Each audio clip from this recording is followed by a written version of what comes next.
is and ever shall be. You're listening to Ancient Faith Radio, timeless Christianity 24 hours a day.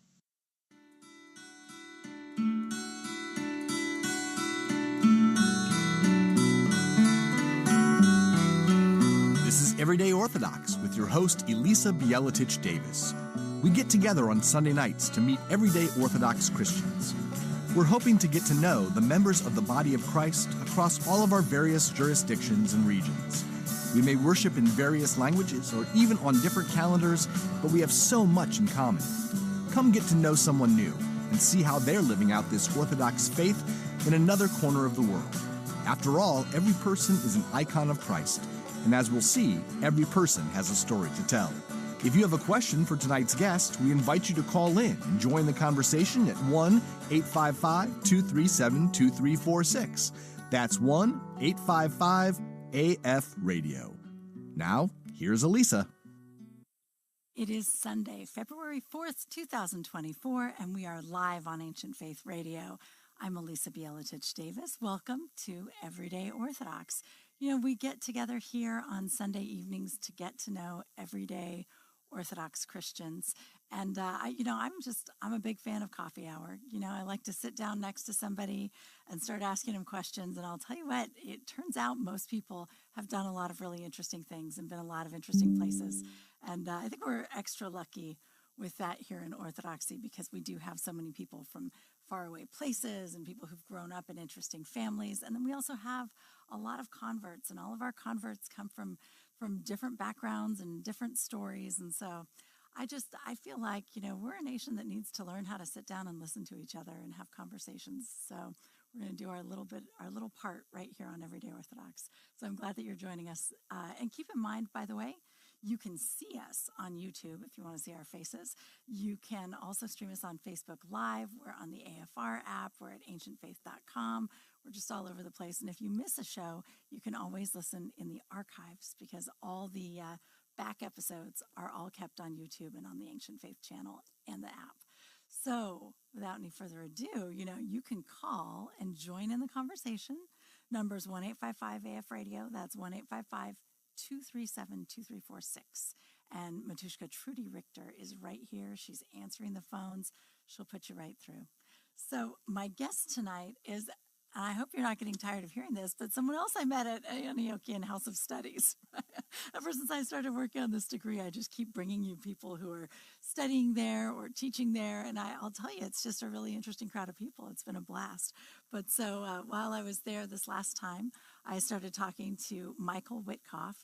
And he was telling me a little bit about his story. And I was like, okay, you're going to have to come on the show because there's all kinds of interesting stuff. He actually grew up Jewish. And then he became a Freemason. Then he became Orthodox. And so he's even written a book about the Masonic order and about really the incompatibility with Christianity. He's holding it up now on the Masons and Their Lies. I don't know if everybody listening is already familiar with that. So we'll go through a little bit about why it's incompatible and what that is.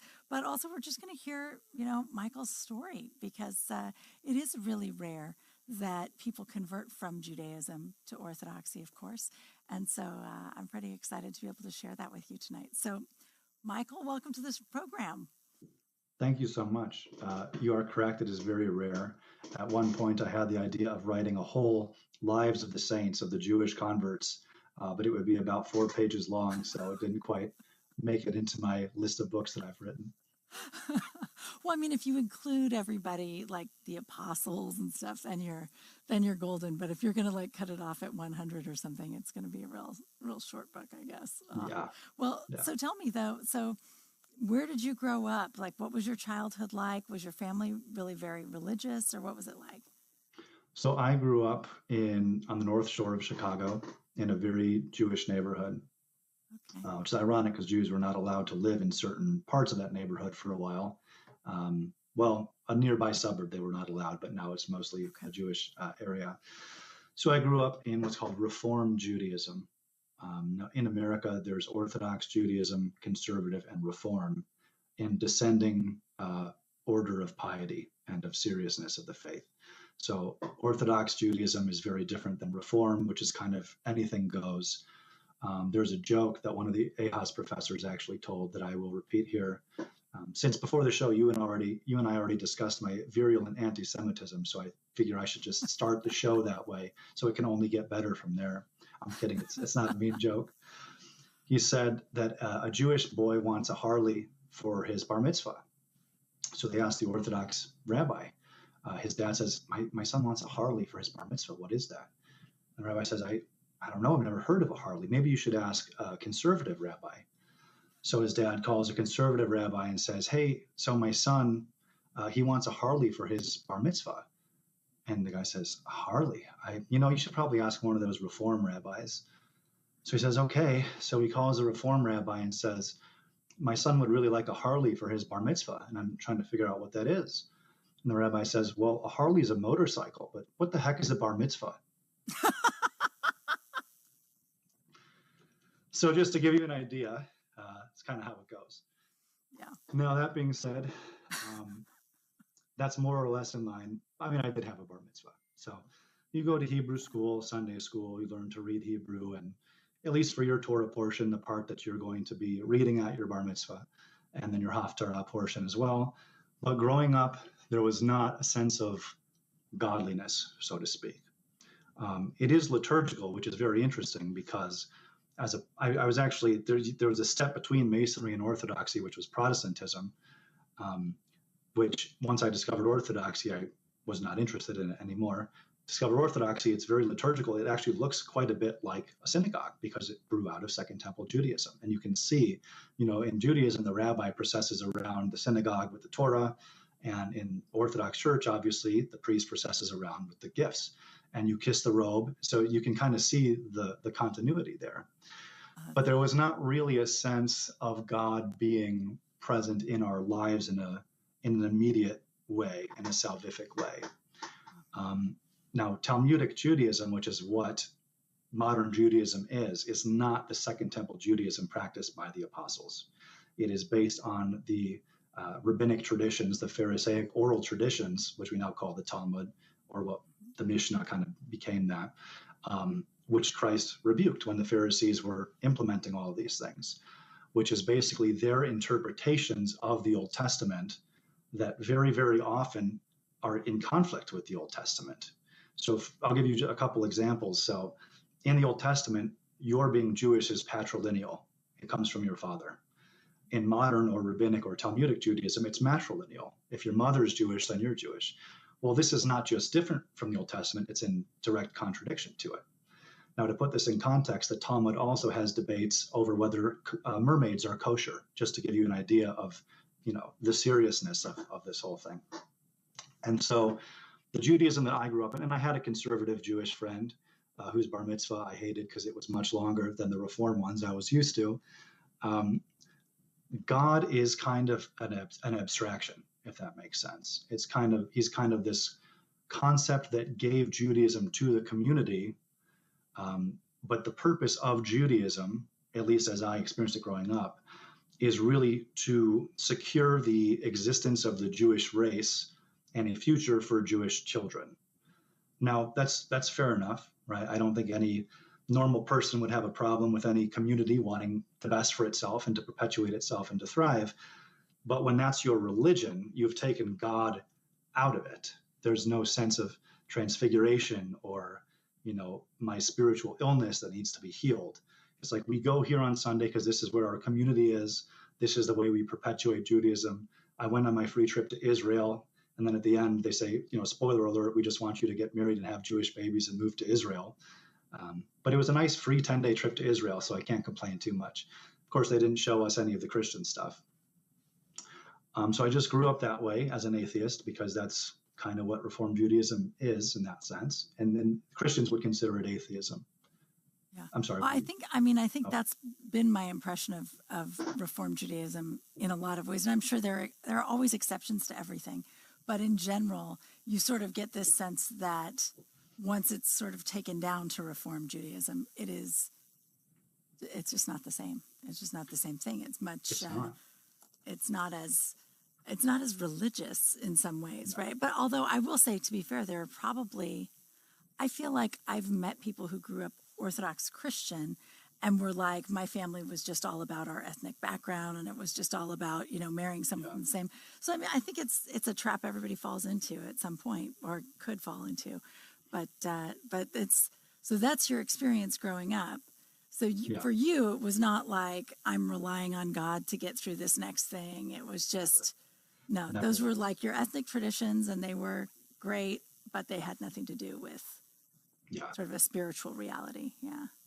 Okay. Yeah, and it's interesting, the ethnic angle, because I grew up always considering myself both Jewish and white, was just how I thought of myself. Didn't find out till my mid to late 20s that according to the internet, you're not allowed to be both of those things, right? But I never knew that. Now, to be fair, they might have been talking about God in the services in the synagogue. I was the kid that would sneak to the library and read the books about the resistance in the Warsaw Ghetto and World War II. I always found that stuff more interesting.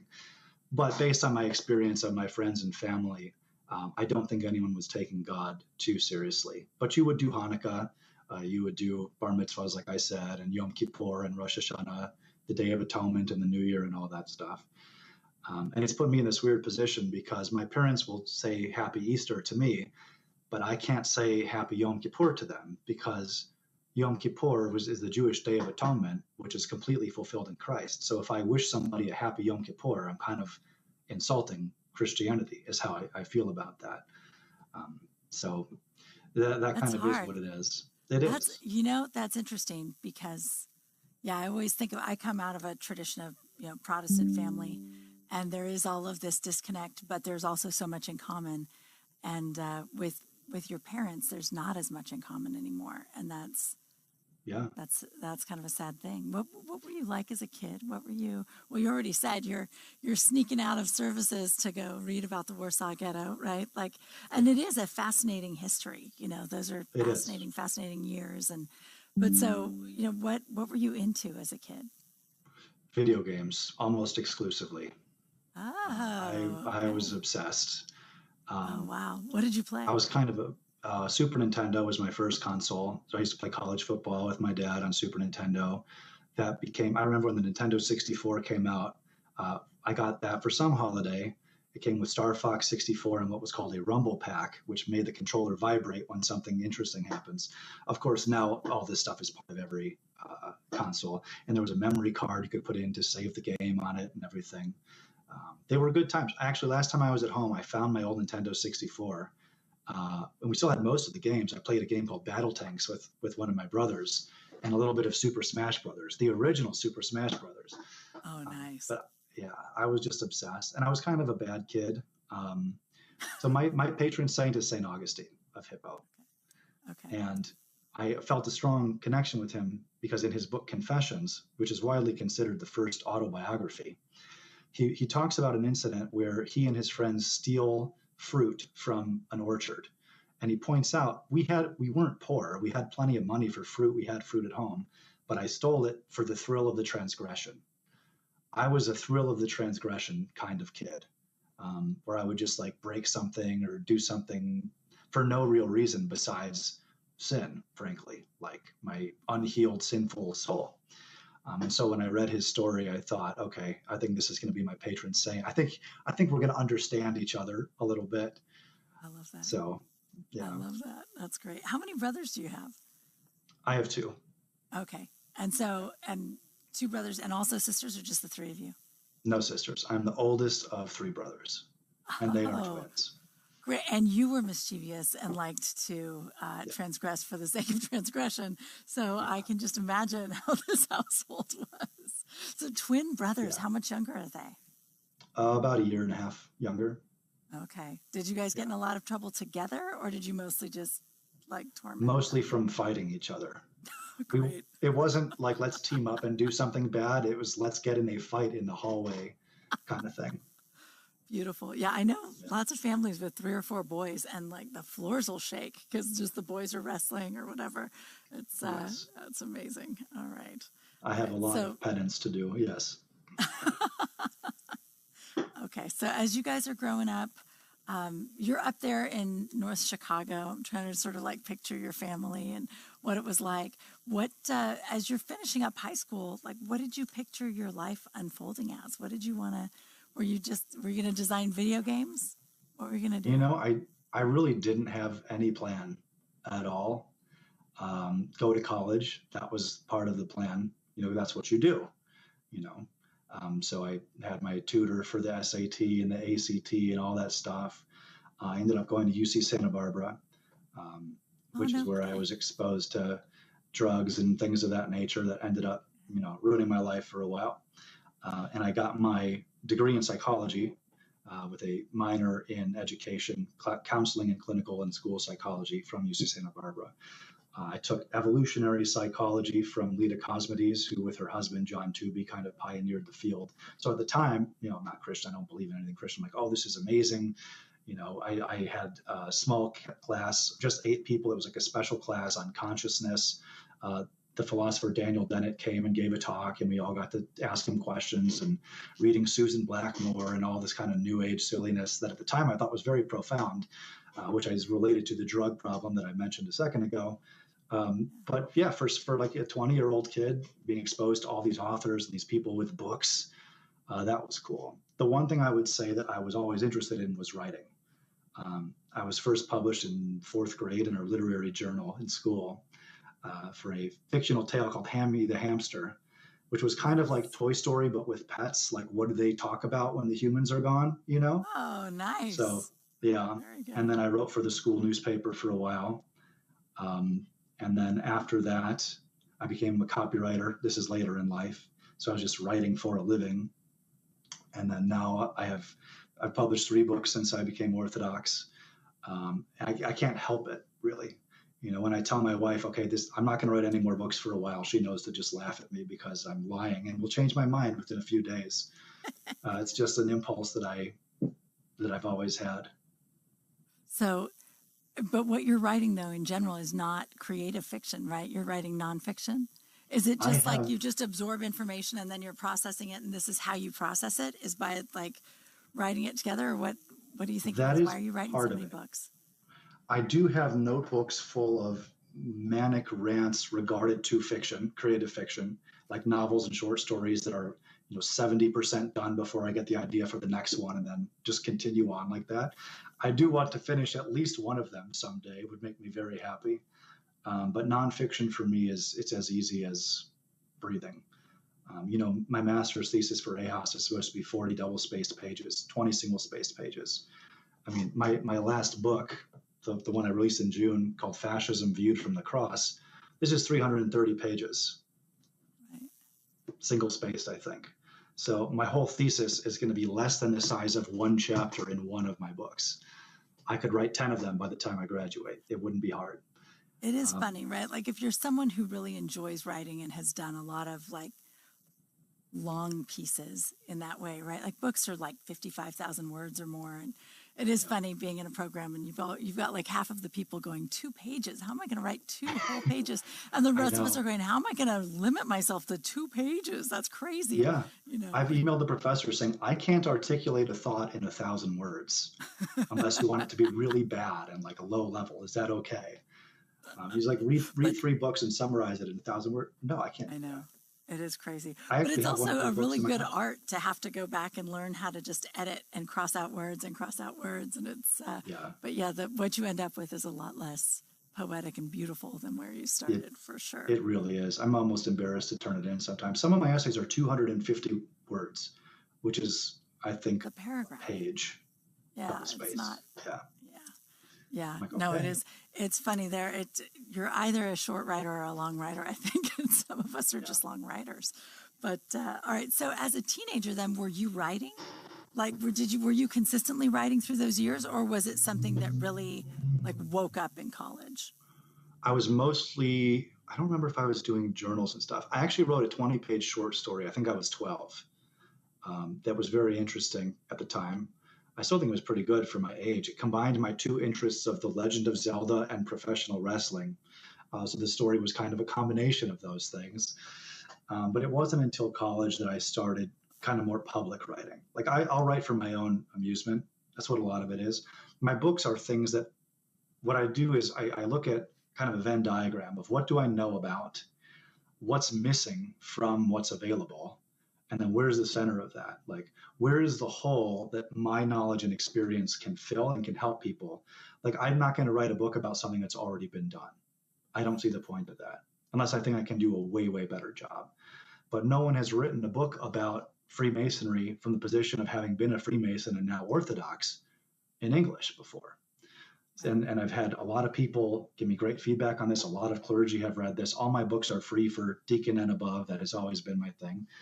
And with this book, the newest one, Fascism Viewed from the Cross, nobody has written anything like this before.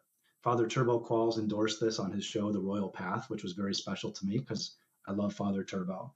And what I wanted to do, with all the political craziness going on, there's everyone getting polarized one way or the other way and attacking the other side and whatnot. So what I really wanted to do, having been through some of the more secular right-wing perspectives myself and kind of come back to the royal path a little bit, was put this out there. Okay, well, what is the Orthodox view on things like nationalism and race and warfare and things like that? I picked three movements, Mussolini, Hitler, and Cadrianu in Romania, which was an Orthodox fascist movement. And then saying, okay, well, let's look at what the saints in the Bible say about all this stuff, and then compare that to their thoughts and their behavior, and see where does it overlap, where does it not. So it's funny because I get attacked from the left for being a fascist for having written this, and then attacked by the fascists for being a subversive Jewish lefty. So I think that's right in the sweet spot where both extremes are mad at me, which tells me that I think I probably hit my target.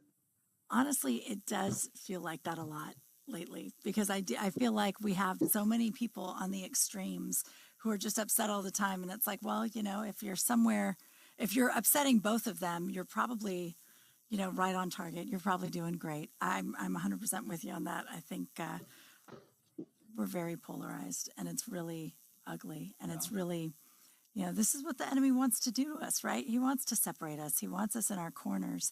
And I just feel like it's so important for everybody to be able to interact with each other and be civil to each other. And as you said earlier, to behave like Christians, right? Like to behave like we've been told to behave by Christ. Yeah. I mean, we're never going to agree on everything with everyone. And like we were talking about, there's a spirit on the internet where you have to vet somebody, make sure every single thing they say and believe agrees with you, or else you have to excommunicate them from the Twitter church. Tell everyone, avoid this person. This is a bad person. There's always the assumption of motivation too. It's never just, oh, they have their opinion, I have mine. It's they have their opinion and they're purposely doing something bad. They're being paid by shadowy forces to do something bad. Sometimes that is true. To be fair, that is sometimes true. But I don't think that should be your default outlook on somebody disagreeing with you on a topic. And like you just mentioned, even if someone does disagree with you, unless it's on something that's a formally anathematized heresy, for example, which is not as many things as people think, we are supposed to be Christians and conducting ourselves in a certain way and treating each other in a certain way. So I could sit down with a fascist or a hyper-leftist, and as long as they were cool, I could be nice to them. I could have a dialogue or a discussion. I might not agree with anything they say. We might come apart saying, I don't ever want to talk to that person again.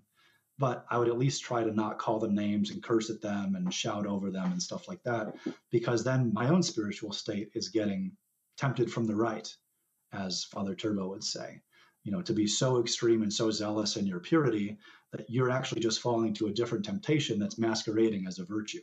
If I'm going to shut those subversive down, but again, sometimes you have to, but as a default state, I don't think it's healthy. No, I don't think so either. It's very pharisaical, right? Like it's very, unclean. Like don't sit down with that.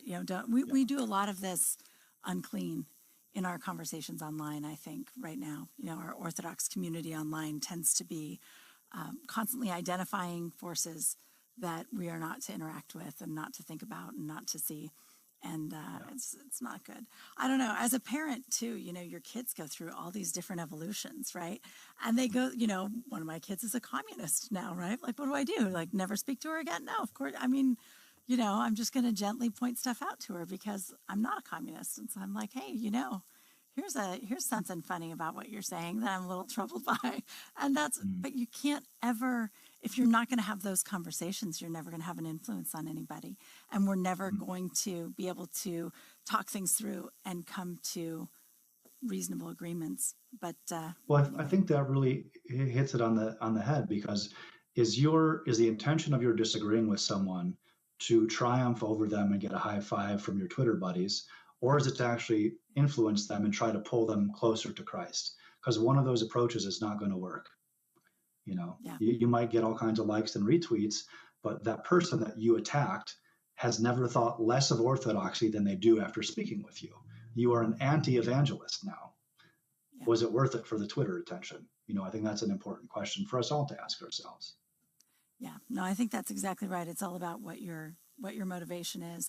And so much we get it's always pride, right? It's always pride. It's always, I want to feel powerful. I want to dominate. I want to win. And that's not how we take care of people. That's not the Good Samaritan walking down the road. The fathers, when they talk about the Good Samaritan, you're supposed to see the injured man as having been beaten up by the devil, right? Like by evil forces. And it's like, we're all beaten up by evil forces. And so if someone's coming at you online, it's probably because they're beaten up by evil forces, frankly. Like, you're seeing all the marks of their sin, all the wounds. And, when we react by, I don't know, just doing it back to them, we just do it to ourselves. It's depressing sometimes. Although now I'm not depressed about it because I'm not online much, so it works out fine. Except, when I'm live online on Ancient Faith Radio. But no, I mean, even Saint Jerome, whose reputation was for probably being the meanest of the saints, even he said when he was doing this, the purpose is not to triumph over an enemy; it's for the truth to be made known over falsehood. Yeah. And I was just on the phone with Abbot Theodore of Our Lady in St. Lawrence Western Rite Orthodox Monastery in Colorado yesterday, and he was saying, it's great that Jerome is a saint because it gives hope to people like us, and I completely agree. Yeah, I met him in an airport one time. He was like, "Oh, you did?" I did, yeah. He's a really interesting guy. He was really nice. It was fun. But just a side note there. But anyway, we're going to take a very short break. We'll be right back with Michael Witcoff. We have not gotten to Masonry at all, and I do our Masonic order. Masonry is a different thing. Masonry, of course, is bricklaying. But no, I would love to talk about the Masonic order and hear a little bit more about how you ever even got into it in the first place and then how you got back out. So we'll be talking about that next. We'll be right back on Ancient Faith Radio. If you want to call in, it's 1-855-AF Radio. That's 1-855-237-2346. We'll see you in a moment. Everyday Orthodox with Elissa Bielatich Davis will be back in a moment. Give Elissa and her guest a call at 855-237-2346. That's 855-AF Radio. Big in Heaven, a collection of short stories available now on the Ancient Faith bookstore. Sometimes poignant, sometimes funny, sometimes heartbreaking, sometimes convicting. These stories of life in an inner-city immigrant Orthodox parish are guaranteed to shake your assumptions and make you see your life and faith in a new way. They are not for the faint of heart, but they are, very much, for all who want to embrace the truth more fully. And you didn't have to ask Roskova for help. Cleaning, polishing, carrying in or out, any work in the church, the woman was a stalwart, a tovarish you could count on. No one knew her suffering. They never bothered to look into her eyes. It surprised me that most of the church folks at St. Alexander, the Whirling Dervish Parish, didn't even know her name. It wasn't anything they thought about. To find this book and others like it, you can go to store.ancientfaith.com. Again, that is store.ancientfaith.com. We're back with Everyday Orthodox with Elissa Bielatich Davis. Do you have a question for Elissa and today's guest? Call in now at 855-237-2346. That's 855-AF Radio. Here again is Elissa. Welcome back to Everyday Orthodox. We're here tonight with Michael Witcoff. I know Michael because we're both in the Antiochian House of Studies program. He's working on a degree in pastoral theology. And we have been enjoying our conversation. If you're just joining us now, we are going to talk a little bit about your experience with the Masons, because I always find that so interesting. It's sort of, a secret order, and there are actually a lot of Orthodox people mixed up with the Masons, which is very interesting because the bishops have come out and been very clear, you can't do that. But I want to hear from you the whole story. Like, how did you even get involved in the Masons in the first place? So in my early 20s, I started getting really into occult stuff and conspiracies and who really runs the world. Like, I became exposed to that sphere of information, which I think was an important step in my development, even though I've thankfully moved past it now because I think I've seen all I need to see, and I just want to become a saint. Frankly, that's my priority now. But I was thinking about all this stuff, and I was already into different types of sorcery, you could say. So I was doing some bad things. And I used to work for Greenpeace when I lived in San Diego. I was a canvasser, door-to-door street canvasser. And I canvassed this guy's house that had the square and compass on the door frame.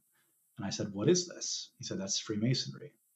I said, "Okay, well, can you tell me about it?" And he gave me a very vague answer. I don't remember exactly what he said, but it was not clear, which made me really interested. I want to know more. Right. So there was a day I went to the lodge on the way home from work with a coworker. We were both kind of interested in it. Me and this girl, I won't name her because if she finds out I'm talking about her online, she'll lose her mind. She doesn't like me very much.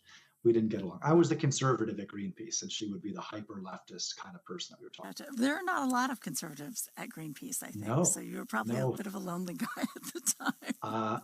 I faced a lot of flack in a way that has helped me face the flack I currently face as well. So I started building a thick skin early. So we both went to this lodge to see what it was about. She was hyper leftist, hyper feminist. And when we went in and asked about it, the first thing the old man in his suit said to us was, "Well, you're a woman, so you can't join." And her face just turned bright red. I was like, "Oh, this is pretty good right here." But because he wasn't trying to offend her, but she's like, anything that upsets her, I'm in. Yeah. Great. She's the kind of person that when you say that to, blows up, But to her credit, she just sat there calmly and didn't say anything. And then the guy started explaining it to me, but it's speaking in code and puzzles. And he said, "Well, I heard about the 33rd degree. What is that?" And he says, "Well, the third degree is higher than the 33rd degree."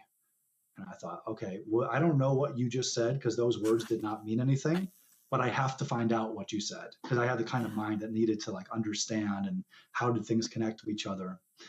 And so I became a Freemason. And I was exposed to even deeper levels of occultism, which most of the guys there are not exposed to. They don't know what's happening. They don't understand what Masonry is. And Albert Pike, who is the architect of the Scottish Rite in the southern jurisdiction of the United States, in his book, Morals and Dogma, explicitly says, we lie to the dumb people because they deserve to be lied to. And if you're smart enough to see through it, you kind of go higher up. You go deeper in. I'm paraphrasing, but that's the sentence. Right. That's interesting. There's the adepts and then the dummies. So by the time, at the point of joining, what did you know about the Masons? Almost nothing besides that I thought they ran the world. And I figured, you know what? If this is the team that runs the world, then I should probably, better join them. What's the phrase? Rather join them than beat them, or whatever that phrase is that I'm butchering. Yeah. And I was, well, if they really run the world. If you can't beat them, join them. Yeah, there you go. Yeah, you're like, this is my moment to join the Illuminati. I'm in. Yeah. Yeah. By the way, I mentioned the Illuminati once, and I was very quickly shut up in the lodge. I was told, we don't talk about that here. I was like, oh, wow. Oh, there's some real stuff going on here. Okay. Wow. But that's neither here nor there.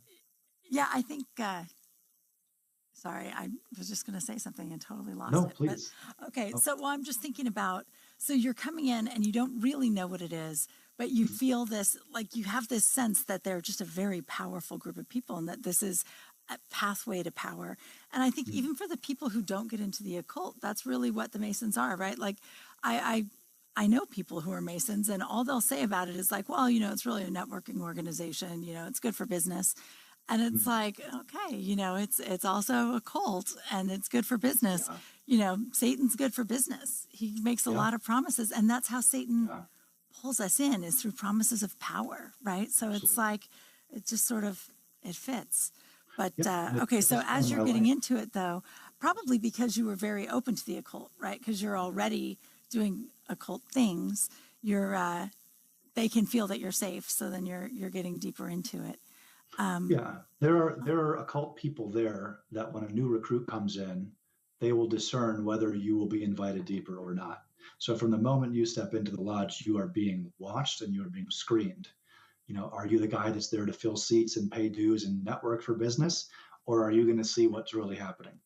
Now, I'm sure I have to give this caveat. I'm sure there is much worse and crazier stuff going on than even I saw, because I was only there for a couple of years, maybe 2.5 years. I got out of there once I started looking more into Christianity and everything, which is a whole, I could spend another hour and a half talking about that. So I'm sure there's stuff that is even deeper than what I saw. But the things I saw, I was invited into invite-only groups that most Masons don't even know exist, where sorcery is openly taught, where the degrees are. I mean, it's a mystery initiation. It's a pagan mystery initiation is what Freemasonry is. Every Christian group that has ever studied it has come to that conclusion that A, it is a religion, despite what they're telling the dummies, and B, that religion is anti-Christian. The only group that did not come to that conclusion was the Southern Baptists. And actually, at the back of my book on the Masons and their lies, I have a big collection of all the different Christian groups talking about their opinion of Freemasonry.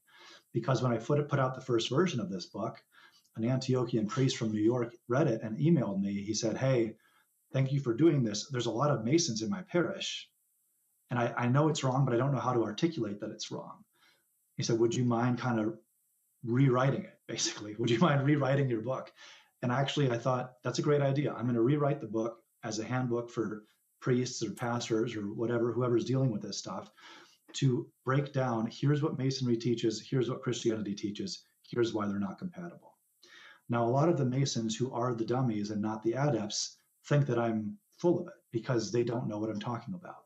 They didn't get, it's funny because in the 4th degree of the Scottish Rite called Secret Master, they put the Tree of Life glyph from the Kabbalah on the wall and explain to you, this is Kabbalah. That is the foundation of Masonry. But a lot of these guys, forgive me for calling them dummies, I'm being judgmental. The mundane is the polite word for what they are in Masonry. They'll hear this, they'll see it, but it's in one ear out the other. They don't understand what they're being told. They don't look deeper into it. But Masonry is Kabbalah, which is part of this doctrine that essentially teaches, it's called perennialism, this doctrine that teaches that there is only one true religion, and it manifests as different religions to different people in different times for whatever they're likely to hear, but they're all secretly teaching the same thing. One light, many paths, right? That is the Masonic view. Now, as Father Damick points out in his book, Orthodoxy and Heterodoxy, that doesn't work. And I cite him in my book because you can't look at what Buddhists teach and conclude that it's secretly the same thing as what Jews or Muslims teach. Yeah. To say that is to violate the tenets of those faiths, which are inherently incompatible. Yeah. But this one light, many paths idea, and unfortunately, there's an Archbishop of Orthodoxy, who I will charitably not name, who also teaches this publicly. This is what Masonry is. It's this golden thread, and all the religions are secret. They all lead to God, and this is straight from the mouth of the devil. All of it. Yeah, absolutely. Well, and it isn't. And as you mentioned already, all of the Christian confessions, except apparently the Southern Baptists, I didn't know that. Anyone who's taken any time to look into it, they always come out of it saying, this is not okay. This is not acceptable. Christians cannot be doing this. So if you're in the middle of this, you're interested in sorcery, you have all of this going on. How did you find yourself being drawn to Christianity? How did that happen? Well, I was living in an incredibly sinful life at the time. And I got myself into a situation where I was faced with two choices, and they were both bad. Choice A leads to harm in a certain way. Choice B leads to harm in a certain way. And years before this, someone had given me a Bible while I was canvassing at Greenpeace, this random Christian woman that I tried to canvass. After I talked with her, she left, and then 40 minutes later brought me a Bible at work. Wow. That I had never read, but it was on my shelf. And I thought to myself, were you like asking her to sign the petition or something? And yeah. You guys just got into a conversation about God? Well, she said, I'm a Christian, so I can't sign up. And I said, okay, I won't try to sign you up, but I want to talk to you. What is it about being Christian that would make you not want to sign up? And I said, aren't you supposed to be a good shepherd of the earth? I was trying to, be that guy. And she pointed out communist ties and lefty causes and all this stuff. And I was like, oh, okay. And then she left, and I didn't think about it again until she came back with a Bible that I still have, a New International Version, a nice leather Bible. And so I was in this situation, calling different friends, being like, what do I do about this? Like, this could result in my death, frankly, this thing that I had done. Right. And I thought, I don't know, maybe there's an answer in this book. I don't have any other ideas. Yeah. Maybe you're just looking everywhere. You're just looking. Yeah. And so I did that thing where I'm like, okay, I'm going to flip through all the pages and then stop when I feel like it. And then do this on the page and stop when I feel like it. And that's going to be the verse. You know, it was kind of a superstitious approach to the Bible, really. Yeah. And my finger stopped on he who is in you is stronger than he who is in the world. It's 1 John 4:4. And I was like, okay, nobody deserved less mercy than me. I was living a very evil, anti-Christian life. And I was like, okay, somehow something clicked. I was like, well, if he who in me, if that's referring to Jesus in this biblical paradigm, and the world is the situation I'm in, then maybe that means praying to Jesus will like get me out of the situation. That was my understanding of what I read at the time. And so for the first time in my life, I prayed to Jesus, not really believing it would do anything, but hey, I'm at the end of my rope. I have no choices. Prayed to Jesus to get me out of the situation, and no harm came of it. I got out completely unscathed except the damage to my soul. And I was like, whoa, this is real. And if this is real, I better change quick. Because he said this thing that's true, and he also said, hey, here's a long list of all the stuff that's going to send you to hell and the behavior you need to stop doing. I was like, whoa, I need to think about this. And so there was a woman who had been working on my back for a while because I had a bad back injury, who was what I considered a Jesus freak. And she had verses on the wall of her office and everything, would always invite me to church. I was like, I would light on fire the second I stepped into a church. And so I called her. I said, I know you're probably not going to believe this, but I'll come to church with you. And she was like, oh, great. I've been praying for you. And so we went to a Wesleyan church in San Diego.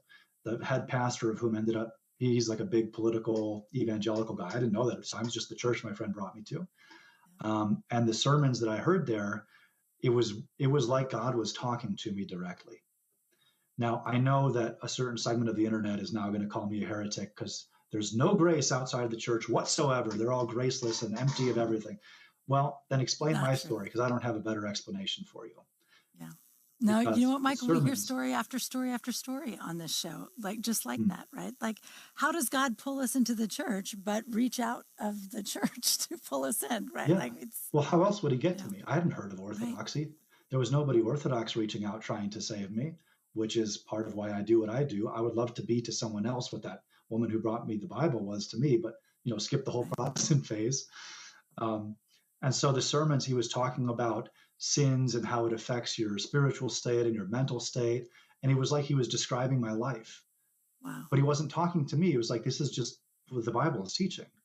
That's connecting with everyone in the audience. I was like, oh, this is like, I'm not actually that special. Like, what I'm experiencing is just what Jesus said would happen if I acted this way. And so I slowly started reading. Proverbs was the first book I started looking at, which, lists a lot of my sins and that I have to stop doing. But I was still a Mason at the time. I didn't understand it was incompatible for a long time because there's Bible verses read in the lodge too. Right. And so I was like on both sides of this fence for a while until I kept praying about it. And I eventually just started to feel off in the lodge. The more I went to church and the more I prayed, it kind of elevates you spiritually. You feel something higher, right? Yeah. And that feeling would go away in the lodge and I would feel something lower. So it was like my sense of discernment had started to awaken, a very low level, right? And for a while, I was like a Gnostic Christian because I was trying to straddle both worlds. I wanted to be a Cathar for a while, this ancient medieval heresy, this dualist heresy. Thankfully, that didn't last too long. I even made a few YouTube videos of like the Cathar ministry, like, oh, this is the real Christian truth. Thankfully, that phase passed very quickly. But over a period of time, I realized I don't think God wants me to be here anymore. And I had a great time in Masonry. I didn't have, there was one guy I didn't like very much. But besides that, I really enjoyed my time there. So it's not like I left because I hated it or something. Right. I left because I realized it's not compatible with this faith that has just proven to me how true it is. This is real. And so I left, and then I got tired of my Protestant parish because the pastor, the senior pastor, not the youth pastor that I was connecting with, was promoting some things that now that I'm reading the Bible, I'm like, wait a second. And I said to him, you say it's a Bible believing church, but you're doing this, this, and this. Why? And he said, well, this is my church and we do things my way here. And I thought, that's a really bad answer. Yeah, so I was complaining about it. I can't hear Paul saying something like that, right? Like, no. You read through the epistles, you never hear him say, like, let's do it my way or else. No. That's not how it works. And so I was complaining about this to a friend who actually has an enormous 700,000 subscriber platform on the internet now. But at the time, he didn't have this platform. I won't name him because he's upset at me at the moment. Because I disagreed with him about UFOs and the Q revolution, but that's a whole different video. This is why you can't be online. Like this is. I know. Go on. Well, you limit me with a 1-hour show. I mean, I can only tell so much of the story. But he said you should look into orthodoxy because he's Orthodox. This guy. Mm-hmm. I said, what is that? I've never heard of orthodoxy before. Right. He said, yeah, just look into it. It's the ancient church. It's the church that was here before the Bible. A Protestant has never even considered that there could be a church before the Bible because your presupposition is that the church is built on the Bible. That's right. Which, of course, is completely anachronistic and ahistorical, but no one at your Protestant parish would ever even think to suggest that this might not be the case, not because they've looked into it and decided against it most of the time, just they don't know what they don't know. Yeah. So there was a church 4.5 minutes up the road from me. So I was like, okay, I'll go check out Vespers. Like, what language is that? I don't know. So are you still in Santa Barbara now, or have you moved? Or? No, San Diego now. Okay. Oh, I moved. Right. I moved a lot after Santa Barbara. I went to rehab for a while, then I went back to college and graduated. During rehab, I lived in the desert, and then Costa Rica, and then Florida. It was a whole thing. Holy Eventually, smokes! I know. Moved to Hawaii, then to San Diego. But no, this was in San Diego. And so I walked into this Orthodox parish for Vespers, and was horrified by the big graven image of Mary on the wall. Oh dear! I thought, whoa, don't they know the second commandment? Like, where's the Bible here? But I could also tell, wait a second, there's something different here, and I was kind of scandalized by my Protestant presuppositions, but I felt a pull to go back. I was like, okay, maybe I don't understand this. I haven't seen anything like this. I've never even heard of anything like this. I thought there was just Catholic and Christian, right? That was how I would have conceived of it at the time. Sure.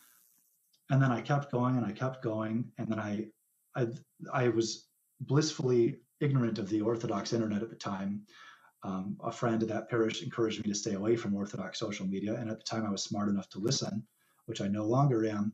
But I found Father Josiah Trenum on YouTube and I was really blown away. I was like, okay, I got to meet this guy. He's not that far away. So I emailed him, hey, can I meet you? He said, sure, whenever, come up. So I drove up there. And I had a 15-minute conversation with him one-on-one, which took me a lot of time and effort to peel all the other people away from him because, the guy doesn't get a second to himself. Everyone's like a magnet to the guy. And we just went in his office and talked for a while. And I said, I used to be a Freemason. I have this book because I'd started writing the book as a Protestant. And I said, how can I make this book of the most use to the kingdom of God, do you think? And he said, well, I think you should become Orthodox before you publish anything about Christianity. I said, okay. And so I'd been reading about the virtues and obedience. And I thought, for my first act of obedience, I will not publish my book until I'm an Orthodox Christian. And so I drove home and I told my priest, I want to be a catechumen. And it just took off from there. And then after I was a catechumen, I got baptized. I published the book. And then people started bringing me on their YouTube shows, asking me about it. I never had a plan to have a YouTube channel or a platform. I just wanted to get the book out and help people. But then I realized, okay, the videos are helping people. I'm getting emails all the time asking me about this stuff. So I'll make a video about what someone asks me about it. And then thank God, all glory to him, I've had people reach out and say, hey, I'm a Freemason, but I read this book and I'm going to try to leave. I said, amazing. I said, here's what's going to happen when you try to leave. They're going to come up with 100 problems that only you can solve in the lodge and 100 reasons why you can't leave. The day you're gone, they're going to forget about you and find someone else to do it. So don't listen to that voice. That is the devil trying to trap you. So it's thankfully been an edifying contribution, I think. And it's just been an amazing ride. Thank God. Wow, that's neat. Yeah. That's really neat. So out of curiosity, especially because you started with, all of the occult stuff, all of this, and then you have this window of Christianity before Orthodoxy. But what kinds of changes do you think Orthodoxy has made in you over the years? And not just like right at first, but like slowly over the years. Because personally, I feel like I'm a different person than I was before I was Orthodox. And I know a lot of people have said the same thing. And I'm curious for you what it's been like. My whole life has changed. I mean, every once in a while, I'm tempted to look at my new life and be like, oh, thank God my old life is so far away. But then I'll have a bad day and I'm like, oh, that darkness is not as far away as I thought it was. But it's totally changed my outlook. From a Protestant perspective, I mean, I think it was St. Justin Popovich who said Protestants rejected the Pope so they could each be their own Pope instead. And that was very much my experience of you are the arbiter of authority, really. You are the one that decides which Protestant parish is teaching correct doctrine according to your interpretation of Scripture. So when I was a Protestant, I wasn't even a Trinitarian. They didn't really care that much what you believed. They just wanted you to show up and listen to the sermons. And there was no real theological teaching at the young adult groups that I was going to. So I had to submit in different ways to different understandings of theology and ecclesiology. And I'm not a person that is submissive by nature. Most of the trouble I got myself in was by being very oppositional and defiant and my way or the highway, which unfortunately the spirit of the world rewards tremendously with various sinful pleasures and prizes. So first of all, you have to stop, right? The first step in real conversion, I think, is you stop doing the external bad behavior, right? But the roots of it are still in your heart and your mind. And that, as I found out, that's the actually hard part. It might take you years to stop doing the bad behavior, but the roots of it and the logismi and the impulses to do those things take even longer and even harder work to actually do. Like if you don't want to drink, don't go to the bar. But to not want to drink, for example, not that I was an alcoholic, but this is just an example. Well, being a dry drunk is not what Christ came to teach you how to do, right? Yeah.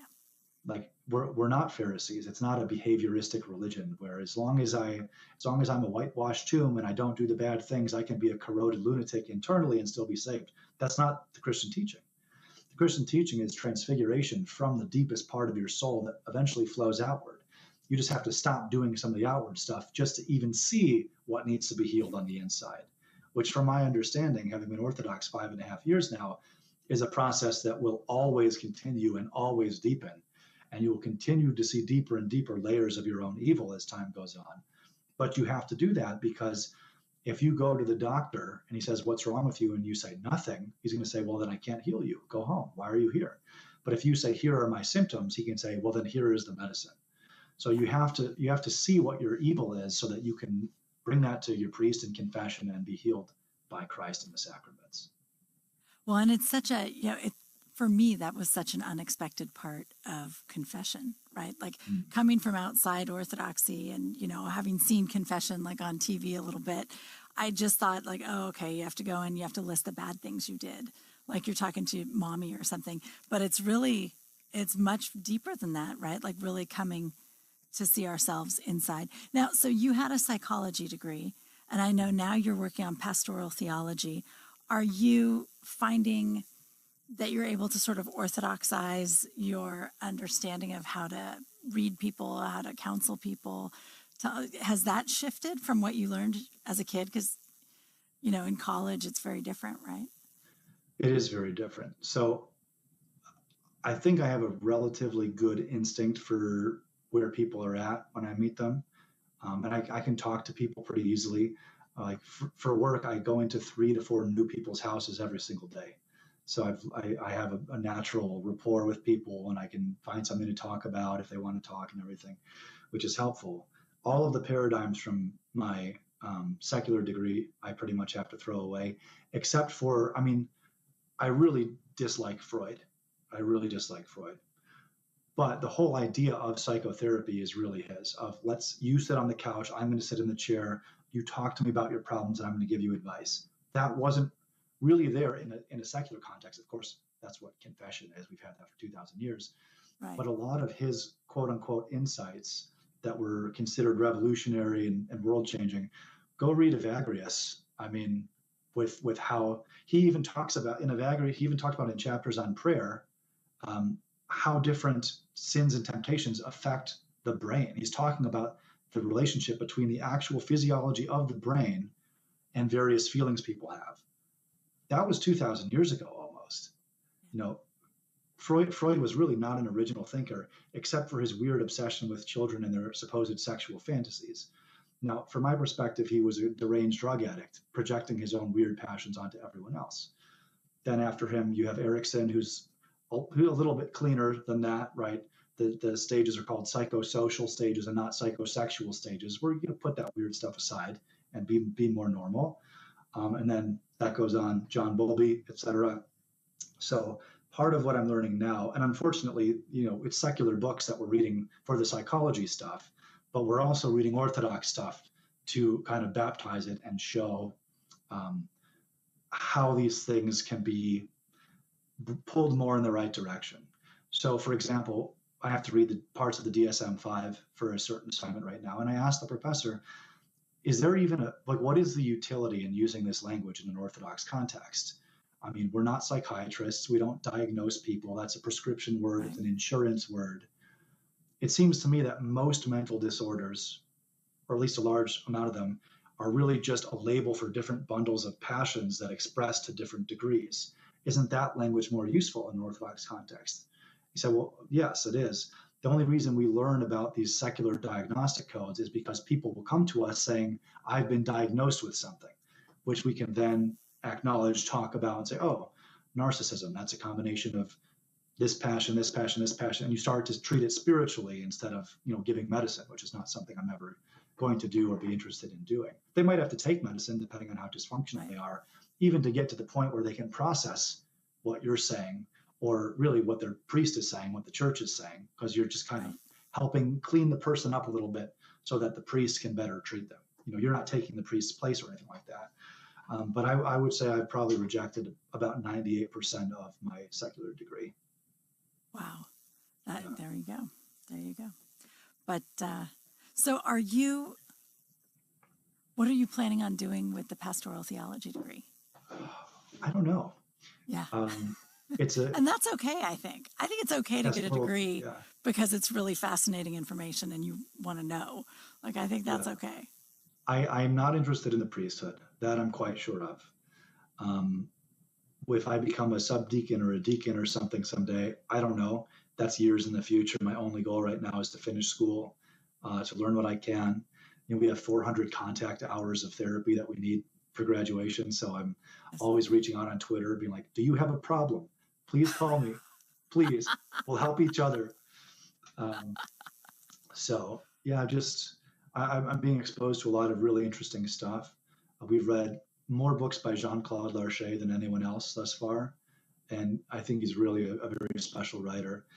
He has a 3-volume set called Therapy of Spiritual Illnesses that is $150 for 3 small books. But now that I'm reading them, I'm like, yes, I don't have a problem with the price anymore. Especially for someone that's just a layperson. He writes like a saint, but he's not even clergy. He's a professor in Strasbourg, but Therapy of Spiritual Illness is really incredible, putting all these things in perspective, what we call psychiatric disorders and what the passions underlying them are and what the spiritual treatments for those disorders or passions are. It's really interesting stuff. Well, thank God. That's great. Yeah. That is really good to hear. All right. Our time is up. But this has been just fantastic, Michael. I'm just so glad you came on the show. Thank you very much for joining us tonight. Well, thank you for inviting me. It was great. And thank you to our listeners. Thank you for joining us. And, come on back next week and meet another everyday Orthodox Christian. We'll see you then.